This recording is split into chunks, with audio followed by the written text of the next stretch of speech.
আসসালামু আলাইকুম প্রিয় শিক্ষার্থীবৃন্দ, HTML এর ধারাবাহিক ক্লাসে আপনাকে স্বাগতম। শিক্ষার্থীবৃন্দ, আজ আমরা ক্লাস নেব HTML এর মৌলিক গঠন নিয়ে। আবার বললাম HTML এর মৌলিক গঠন নিয়ে। আমার প্রথম পর্বে আপনারা ওয়েব ডিজাইন পরিচিতি সম্পর্কে খুব বিস্তারিত ধারণা লাভ করেছেন বলে আমি আশাবাদী। যারা পূর্বের ভিডিওটা দেখেননি, অনুরোধ রইল ওই ভিডিওটা দেখে তারপর এখানে আসেন। প্রিয় শিক্ষার্থীবৃন্দ, আজকে করাবো HTML এর মৌলিক ধারণা, একদম বেসিক থেকে আমি এই অধ্যায়কে ক্লিয়ার করে দিচ্ছি ধারাবাহিকভাবে। শিক্ষার্থীবৃন্দ, HTML এর পূর্ণরূপ hyper text markup language. Hyper text markup language.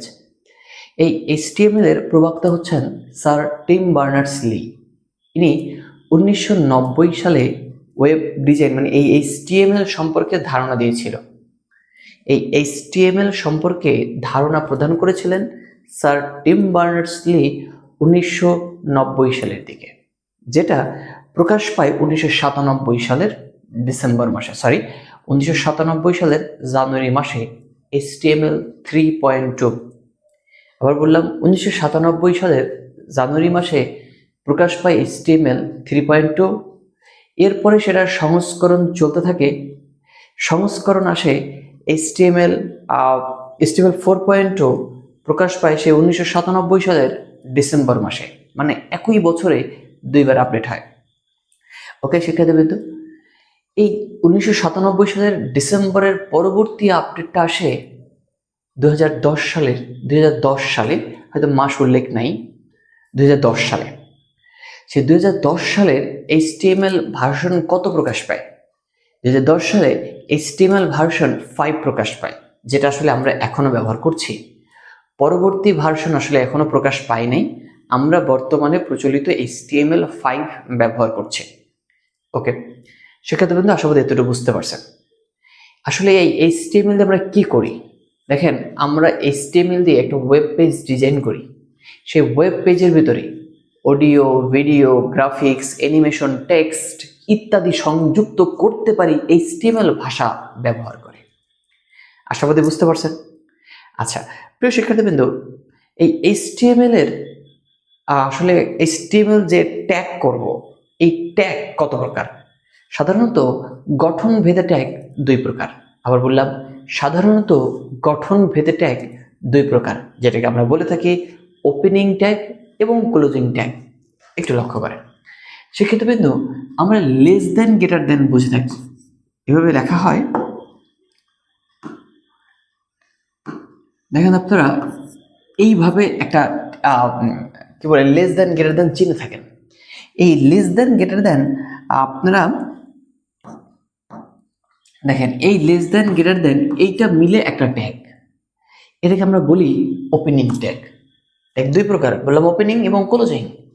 এটার ক্লোজিং ট্যাগ এই অ্যাঙ্গেল ব্র্যাকেট দেওয়ার পর একটা স্ল্যাশ ব্যবহার করে করা হলে এটাকে বলি ক্লোজিং ট্যাগ। আবার বললাম, গঠন ভেদে ট্যাগ দুই প্রকার, সেটা বলি ওপেনিং ট্যাগ এবং ক্লোজিং ট্যাগ। কিন্তু শিক্ষার্থীবৃন্দ, আসলে আমাদের প্রশ্নে যদি আসে ট্যাগ কত প্রকার এবং কি কি, সেক্ষেত্রে আপনি কি অ্যান্সার করবেন? ট্যাগ দুই প্রকার, ওপেনিং এবং ক্লোজিং? না শিক্ষার্থীবৃন্দ, গঠন ভেদে ট্যাগ দুই প্রকার, ওপেনিং এবং ক্লোজিং ট্যাগ। ট্যাগ গঠন করার জন্য এই ওপেনিং এবং ক্লোজিং এটা ব্যবহার করা হয়।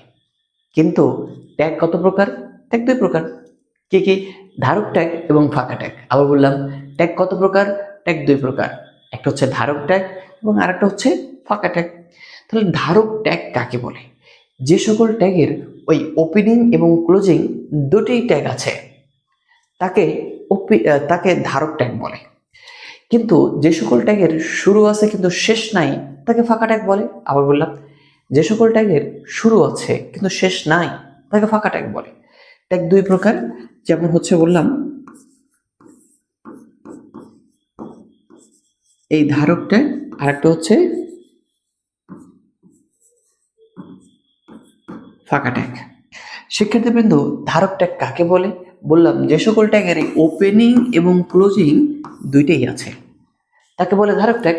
কিন্তু যার ওপেনিং আছে কিন্তু ক্লোজিং নাই, তাকে বলে ফাঁকা ট্যাগ। এবার একটু ব্যাখ্যা দেখি। শিক্ষার্থীবৃন্দু, এই টিএইচ টেবিল হেড এইটা একটা ট্যাগ। শুধু শুধু যদি আমি এভাবে লিখতাম টিএইচ, তাহলে এটা একটা পূর্ণাঙ্গ ট্যাগ হইতো না। এইটাকে ট্যাগ হিসেবে রূপান্তরিত করতে এই অ্যাঙ্গেল ব্র্যাকেটের প্রয়োজন হয়েছে। এটা এখন একটা ধারক ট্যাগ, মানে ওপেনিং, মানে শুরু করেছে। এই মাঝখানে কিছু একটা বসবে, তারপরে এই slash TH table head tag শেষ হবে। দেখেন, এটা শুরু, এটা শেষ। এটাকে পূর্ণাঙ্গভাবে রূপ দিয়েছে কি এই অ্যাঙ্গেল ব্র্যাকেট, এখানে শুরু, এটা শেষ, এটা স্ল্যাশের মাধ্যমে বোঝা গেল। শিক্ষার্থীবৃন্দ, এই মাঝে যে ডট ডট দিয়েছি, এখানে কি বসবে? এখানে কিছু না কিছু একটা বসবে, যেটাকে আমরা বলবো এলিমেন্ট। কি বলবো? HTML এলিমেন্ট অথবা HTML এর উপাদান। শিক্ষার্থীবৃন্দ, এলিমেন্ট কি? HTML এর উপাদানকে HTML এলিমেন্ট বলে। আবার বললাম, HTML এর উপাদানকে HTML এলিমেন্ট বলে। তাহলে এইখানে ওই এলিমেন্ট বসবে, আশাবাদী বুঝতে পারছেন। এরকমই আরো কিছু আছে, যেমন TH তো টেবিল হেড, TD তে টেবিল ডেটা, তারপরে স্ল্যাশ TD তে টেবিল ডেটা শেষ, TRA table row, slash TRA table row শেষ। এই যে এই কয়টা, এগুলো কি ধারক ট্যাগ। শিক্ষার্থীবৃন্দ, এরকম ধারক ট্যাগ আসলে অনেক আছে। আমি একসাথে আপনাদেরকে সংক্ষেপে শুধু শুরুর অংশটুকু বলি, কারণ ভিডিও অনেক বড় হয়ে যাবে নইলে। টেবিল রো, এবার আসি পি। শিক্ষার্থীবৃন্দ, পিতে প্যারাগ্রাফ, বিতে বোল্ড, আইতে ইটালি, ইউতে আন্ডারলাইন, DEL এ ডিলেট, এসইউপিতে সুপারস্ক্রিপ্ট, এসইউবিতে সাবস্ক্রিপ্ট, OL এ অর্ডার লিস্ট, UL এ আনঅর্ডার লিস্ট, LI তে লিস্ট আইটেম, এবার হচ্ছে DL এ ডেফিনেশন লিস্ট, DT তে ডেফিনেশন টার্ম, DD তে ডেফিনেশন ডেসক্রিপশন, এতে অ্যাঙ্কর ট্যাগ। শিক্ষার্থীবৃন্দ, এইগুলোই বেশি ব্যবহার করা হয়। এগুলো প্রতিটা ট্যাগই ধারক ট্যাগ, যার শুরু আছে এবং শেষ আছে ঠিক এইরকম করে। আপনারা আমার সাথে সাথে নোট করে নেবেন শিক্ষার্থীবৃন্দ, নোট করে পড়াটা অনেক ভালো। ওকে, এবার আসি ফাঁকা ট্যাগ। যে সকল ট্যাগের শুরু আছে, শেষ নাই, তাকে বলি ফাঁকা ট্যাগ। আসে ফাঁকা ট্যাগের কিছু উদাহরণ। শিক্ষার্থীবৃন্দ, ফাঁকা ট্যাগের উদাহরণ হচ্ছে IMG image tag, BR break tag, HR horizontal tag, EMMT tag. Okay, এই ট্যাগগুলো হচ্ছে ফাঁকা ট্যাগ, যার শুরু আছে শেষ নাই। এইগুলোই আমাদের ব্যবহার হয়, এইগুলোই। যেমন IMG ইমেজ ছবি সংযুক্ত করার জন্য ব্যবহার করা হয়। BR ব্রেক ট্যাগ প্যারাগ্রাফের ভিতরে একটা লাইন থেকে দ্বিতীয় লাইন, মানে নতুন কোনো লাইন তৈরি করার জন্য ব্রেক ট্যাগ ব্যবহার করা হয়। হরিজন্টাল ট্যাগ ওটা হচ্ছে লাইন সমান্তরাল করার কাজে ব্যবহার করা হয়। সেক্ষেত্রে এগুলো হচ্ছে ফাঁকা ট্যাগ। আর এই যে ট্যাগগুলো দিয়েছে, এগুলো হচ্ছে ধারক ট্যাগ। ট্যাগ তাহলে কত প্রকার? ট্যাগ দুই প্রকার, সেটা হচ্ছে ধারক ট্যাগ এবং ফাঁকা ট্যাগ। ধারক ট্যাগ কাকে বলে? যে সকল ট্যাগের শুরু আছে এবং শেষ আছে তাকে বলে ধারক ট্যাগ, কিন্তু যে সকল ট্যাগের শুরু আছে কিন্তু শেষ নাই তাকে বলে ফাঁকা ট্যাগ। আশাবাদী শিক্ষার্থীবৃন্দ বুঝতে পারছেন। ওকে, এবার আমরা ট্যাগটাকে খুব মজার ছলে বিভিন্ন কৌশল অবলম্বন করে শিখব আসলে আমরা কিভাবে ওয়েব পেজে প্রদর্শন করব। শিক্ষার্থীবৃন্দ, আমি একদম সহজভাবে আপনাকে শেখানোর জন্য, একদম বেসিকটা শেখানোর জন্য ভিডিওটা দিচ্ছি। আপনি একটু মনোযোগ সহকারে দেখেন।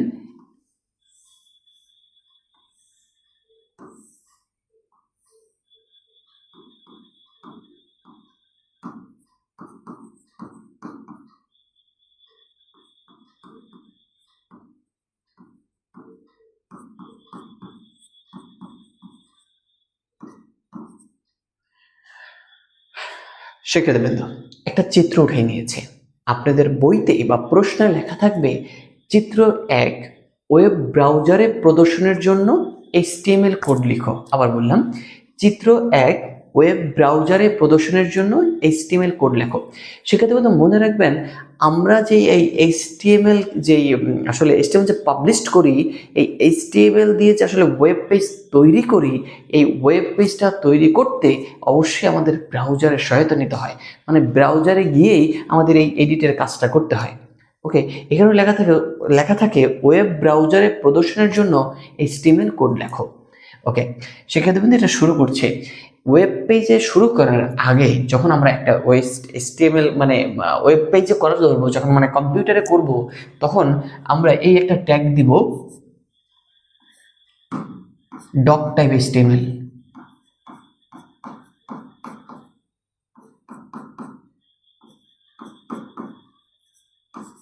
সেক্ষেত্রে কিন্তু এটা যদি আপনি আপনার খাতায় নাও করেন আসলে কোনো সমস্যা হবে না, মার্ক কাটবে না। আচ্ছা, এরপরে আমরা যে এই টেবিল করব, এই টেবিলের HTML কোড তৈরি করব, কিভাবে করব? সেক্ষেত্রে কিন্তু HTML ছোট্ট একটা নিয়ম, মানে নিয়মটা হচ্ছে কিছু কিছু কাজ সবার আগে হয়, সেই কাজগুলো সবার শেষে শেষ হয়, মাঝখানে অনেক কাজ শুরু হয় শেষও হয়। আবার বললাম, কিছু কিছু কাজ সবার আগে শুরু হয়, সেই কাজগুলো সবার শেষে শেষ হয়, কিন্তু মাঝখানে অনেক কাজ শুরু হয় শেষও হয়। সেক্ষেত্রে কিন্তু আমার এই ভিডিওটার মাধ্যমে আপনি HTML ফুল বেসিক বুঝতে পারবেন, একটু মনোযোগ সহকারে দেখতে থাকেন। সেক্ষেত্রে কিন্তু আমি মানে পড়ানোর জন্য আপনাদের বোঝার স্বার্থে আমি কিছু কথা বলবো, এটাকে আপনি অন্য ছলে নেবেন না। দেখেন, আমরা আমরা যারা মুসলমান, এরা দেখবেন নামাজ পড়তে যায়, নামাজ পড়ার জন্য আমরা যে মসজিদে যাই, শিক্ষার্থীবৃন্দ এই মসজিদে দেখবেন সবার আগে কে যায়? দেখবেন মসজিদের তালা খুলে মসজিদের সবার আগে প্রবেশ করে মুয়াজ্জিন সাহেব, এরপরে ইমাম সাহেব, এরপরে গ্রামের একজন মানে সরি আপনার এলাকার একজন মুসল্লি অধিক সওয়াবের আশায় যে মসজিদে যায়। সবার আগে একটু বোঝার চেষ্টা করবেন, প্রথমে ঢুকলো কে? মুয়াজ্জিন, তারপরে কে? ইমাম, তারপরে কে? আমাদের আমাদের ভালো একজন মুসল্লি, ইমানদার এক মুসল্লি। এই সিরিয়ালে কে? আবার বললাম, আগে মুয়াজ্জিন, তারপরে ইমাম, তারপরে মুসল্লি। এই মুসল্লি কোন মুসল্লি? যে একজন গ্রামের হাজী সাহেব, আপনার এলাকার হাজী সাহেব, যে সবার আগে মসজিদে যায় অধিক সওয়াবের আশায় এবং সবার শেষে বের হয়। কিন্তু আমার আপনার মতো লোক সবার শেষে যায়, সবার আগে বের হয়। আবার বললাম, আমার আপনার মতো লোক সবার শেষে যায়, সবার আগে বের হয়। এই যে আমাদের মতো লোকগুলো সবার শেষে যায়, সে আগে বের হয়, কিন্তু ওই যে সবার আগে যারা যায় তারা সবার শেষে বের হয়। দেখবেন, আমি একটু বোঝার জন্য লিখে রাখলাম, এই যে ধরেন মুয়াজ্জিন, তারপর হচ্ছে ইমাম, তারপর হচ্ছে আচ্ছা এই ধরেন মুসল্লি, এই তিনজন সবারটা আগে শুরু করব। এই মাঝখানে আমার আপনার মতো বহু লোক, কিন্তু যখন শেষ করব শিক্ষার্থী এই তিনজনের ভেতরে বোঝার চেষ্টা করবেন, এই তিনজনের ভেতরে কে আগে বের হবে? মুয়াজ্জিন, ইমাম না মুসল্লি? শিক্ষার্থী এই তিনজনের ভেতরে যদি বের হয় তাহলে সবার আগে মুসল্লি বের হবে, তারপরে ইমাম বের হবে, তারপরে মসজিদের তালা মারবে মুয়াজ্জিন। তার মানে সবার আগে ঢুকলো কে? মুয়াজ্জিন, সবার শেষে বের হলো মুয়াজ্জিন। যেমন দেখেন, বের হলো বলে তাদের স্ল্যাশ দিলাম, এই মুসল্লি, তারপর হচ্ছে ইমাম, তারপরে হচ্ছে মুয়াজ্জিন, ইত্যাদি বুঝে নেবেন। সেক্ষেত্রে যে সবার আগে ঢুকলো তারা সবার শেষে বের করলাম, এটা একটা মৌলিক স্ট্রাকচার। ঠিক এইটার HTML কোড করতে, সবার আগে তিনটা কাজ করতে হবে। মূলত মূল বডির স্ট্রাকচার দুইটা, HTML এবং বডি। সেক্ষেত্রে শিক্ষার্থীবৃন্দু একটু ফলো করে আমরা HTML এই ট্যাগটা শুরু করেছি, এবং এইটার পরে হচ্ছে বডি। এই দুইটা বাধ্যতামূলক, এই যে HTML বডি, এই দুইটা কি বাধ্যতামূলক। এই দুজন সবার আগে ঢুকলো, এরা কিন্তু সবার শেষে বের হবে। কিন্তু আসলে এখন কি করব? আমরা বললাম এই যে টেবিল তৈরির HTML কোড করো। সেক্ষেত্রে এই যে টেবিলটা, এইখানে অন্য কিছু থাকতে পারতো, যেমন এখানে প্যারাগ্রাফ থাকতে পারতো, অন্য কিছু অর্ডার লিস্ট থাকতে পারতো, আনঅর্ডার লিস্ট থাকতে পারতো, কিন্তু এখানে আছে কি?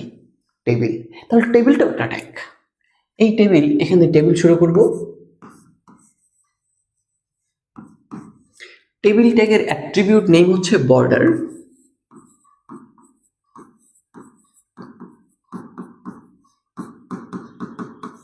আচ্ছা শিক্ষার্থীবৃন্দ, এই যে বর্ডার এবং আসলে ওয়ান, এটা কেন দিছি?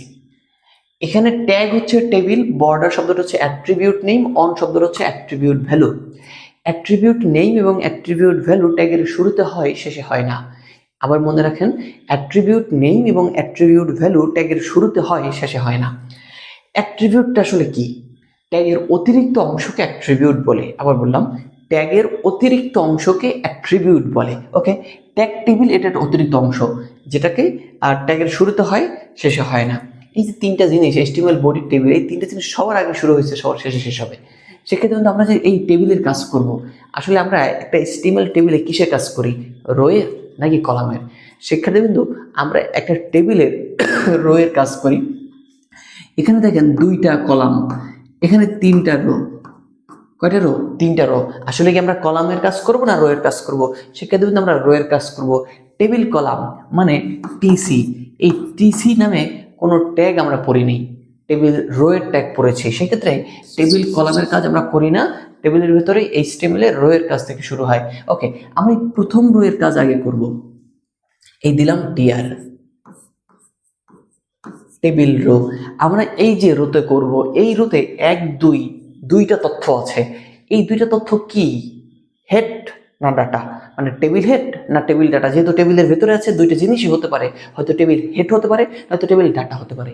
আসলে নেম এবং রোল শব্দটা কি, টেবিল হেড না টেবিল ডাটা? কমেন্ট করতে থাকো সেক্ষেত্রে বিন্দু। এবার নেম আমি বলে দিলাম, নেম শব্দটা হচ্ছে টেবিল হেড, রোল শব্দটা হচ্ছে টেবিল হেড। আসলে তাহলে হেড কি এবং ডাটা কি? শিক্ষার্থীবৃন্দ, যে নাম দ্বারা কোনো কিছুকে নির্দেশ করা হয় তাই হেড। আবার বললাম, কোনো নাম দ্বারা বা যে নাম দ্বারা কোনো কিছুকে নির্দেশ করা হয় সেই শব্দটা হেড, যেগুলোকে নির্দেশ করা হয় সেগুলো ডাটা। আবার বললাম, যেই শব্দটা দ্বারা নির্দেশ করা হয় সেই শব্দটা হচ্ছে হেড, যেগুলোকে নির্দেশ করা হয় সেইগুলো ডাটা। ওকে, শিক্ষার্থীবৃন্দ, আসলে 1 2 কি হতে পারে? সিরিয়াল নাম্বার, হতে পারে আইডি নাম্বার, কিন্তু দুইটার কিচ্ছু না। এটা কি রোল নাম্বার? কিভাবে বুঝলেন? এই শব্দটা রোল শব্দটা দ্বারা বুঝছি, তাহলে রোল শব্দটা হেড, 1 2 ডাটা। আমি যদি আপনাকে বলি এই দুইটা, আপনি কি বলবেন? রেজাল্ট না ব্লাড গ্রুপ? এই A প্লাস A মাইনাস তো রেজাল্ট আছে, আমি যদি বলি A পজিটিভ A নেগেটিভ তো ব্লাড গ্রুপ আছে। তাহলে এটা যে কি কোনোভাবে বোঝা যায় না, শুধু তো এটা একটা ডাটা।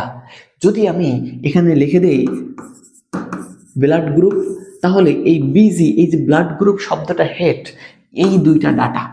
তার মানে কি, যেই নাম দ্বারা নির্দেশ করেছি সেই নামটা হেড, যেগুলোকে নির্দেশ করেছি সেগুলো ডাটা।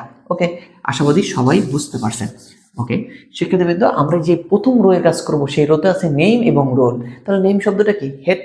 ওকে, TH টেবিল হেড, ওই শব্দটা বসাবেন, টেবিল হেড শেষ, TH টেবিল হেড শুরু, এরপর হচ্ছে roll slash TH table head শেষ। সেক্ষেত্রে বিন্দু এই রোলের পরে এই টেবিলের ভিতরে আর কিছু নাই, এই রোতে আর কিছু নাই। তার মানে এই যে রো শুরু করেছিলাম, এই রোটা এখান থেকে স্ল্যাশ TR টেবিল রো শেষ করলাম। এরপর আমরা দ্বিতীয় রোতে যাব, এই রো এর কাজ করব। এই রোতে আছে আইমান এবং অন। অন রোল হচ্ছে 1, তাহলে আইমান একটা ডাটা, 1 একটা ডাটা। ওকে, এই রো আগে শুরু করব, TR table row, TD table data, table data আইমান স্ল্যাশ TD টেবিল ডাটা শেষ। এই আইমানের পরে 1, তার মানে TD table data 1 slash TD table data শেষ। এই রোটা শেষ, স্ল্যাশ TR টেবিল রো শেষ। শিক্ষার্থী, এবার তৃতীয় রো এর কাজ করব। এই তৃতীয় রোতে এই দিলাম TR টেবিল রো শুরু, TD টেবিল ডাটা শুরু, কি হচ্ছে এখানে Ayra slash TD table data শেষ। এরপরে TD টেবিল ডাটা শুরু 2 স্ল্যাশ TD টেবিল ডাটা শেষ। দেখেন সেক্ষেত্রে 2 এর পরে এই রোতে তো আর কিছু নাই, সেই ক্ষেত্রে এই রো আমরা এখান থেকে স্ল্যাশ TR টেবিল রো শেষ করব। আবার বলি, এখানে 3টা রো ছিল, দেখেন এখানে এই প্রথম এই একটা রো, এই একটা রো, এই একটা রো, তাহলে 3টা রো এর কাজ আমরা শুরুও করেছি, শেষও করেছি, এই যে মাঝের বরাবর যারা থাকে। কিন্তু সেক্ষেত্রে মধ্যে এই যে 3টা জিনিস, HTML বডি এবং টেবিল, এই 3টা জিনিস সবার আগে শুরু করেছি, শেষ কি করেছি? করিনি। এবার করব, কিন্তু নিয়মটা কি? নিচ থেকে, মানে টেবিল আগে শেষ হবে, তারপরে বডি, তারপরে HTML। এখানে যে বলছিলাম, যেমন মুয়াজ্জিন ইমাম মুসল্লি, তারপর বের হবে কিনা মুসল্লি ইমাম এবং মুয়াজ্জিন, সিরিয়াল করে নিচ থেকে উপরে। তার মানে আগে আমার টেবিলের কাজ শেষ। তার মানে এই যে স্ল্যাশ টেবিল, আমরা কিন্তু এখানে বর্ডার ইকুয়াল অন এটা লিখবো না। কেন লিখবো না? প্রথমে বলেছিলাম যে অ্যাট্রিবিউট নেম এবং অ্যাট্রিবিউট ভ্যালু ট্যাগের শুরুতে হয়, শেষে হয় না। এই টেবিলের কাজ শেষ হলো, তারপরে বডি, তারপরে HTML স্ল্যাশ BODY বডি, এরপর হচ্ছে স্ল্যাশ HTML। সেক্ষেত্রে কিন্তু আশাবাদী বুঝতে পারছেন এইটা HTML এর বেসিক একটা ক্লাস। একটু মনোযোগ সহকারে পুরো ক্লাসটা আপনারা ভিডিওটা সেভ করে নিতে পারেন অথবা নোট করে নিতে পারেন।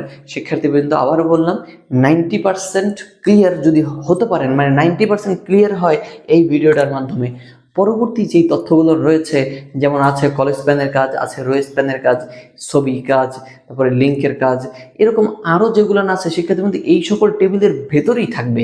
কিন্তু এটাই হচ্ছে শিক্ষার্থীবৃন্দ একদম বেসিক ক্লাস। এইটা যার মাথায় একদম A to Z খুব ভালো মতো গেঁথে যাইবে, শিক্ষার্থীবৃন্দ আপনি HTML পারবেন, আপনার দ্বারা হবে, ভয় পাবেন না। HTML অনেক সহজ। বইয়ের সব থেকে সহজ অধ্যায়, চতুর্থ অধ্যায়, ওয়েব ডিজাইন পরিচিতি এবং HTML। শিক্ষার্থীবৃন্দু, আজকে আমরা এখানেই বিদায় নিচ্ছি। দেখা হবে অন্য কোনো ভিডিওতে। আসসালামু আলাইকুম।